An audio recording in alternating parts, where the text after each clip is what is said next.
Okay, so here's a story for those of you that grew up in the church. Whatever church it was, you grew up in the church. And you learned that following your feelings was not right. You just do what you're supposed to, and you do everything from the head. You just fit into the box. You force yourself into the box. You fit into the box. You do everything the box tells you. You do everything the church box tells you. And you don't follow what you feel, because that is going to lead you astray. It's going to lead you down a dark path. So I have been working with people that have grown up in the church. And I have one woman in particular who I've been working with for about a year now. She has done all of my different programs. She is a young woman in her 30s who married a man that she met in Bible college. They've been married for about 12 years.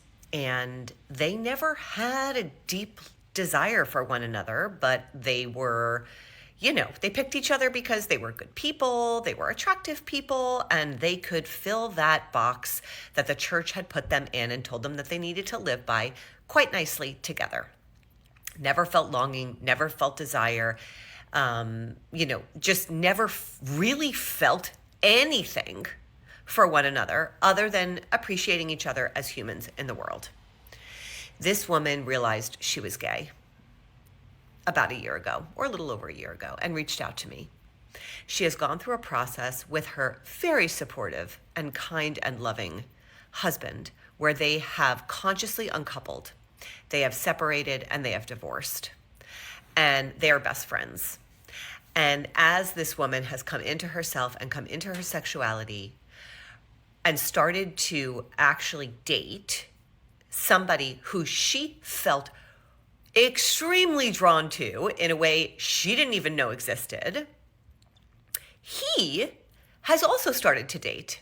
And they had a conversation with one another the other day where he said to her, had it not been for me marrying you and coming out and coming into your authenticity and sexuality, I would never know what this feeling is that I am feeling right now, because he started dating somebody new that he has that longing and desire and reciprocal connection with that they never had with one another. And he is grateful to this woman, my client, for coming into her sexuality and giving him a chance to feel from his heart and not from his head. So for those of you, because had he married a different woman, he would still be living in the church box. For those of you who grew up in the church, think about this.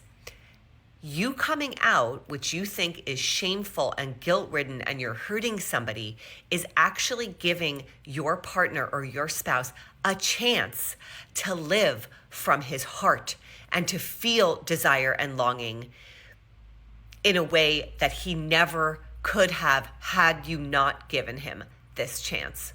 Really different perspective, but powerful, fucking powerful.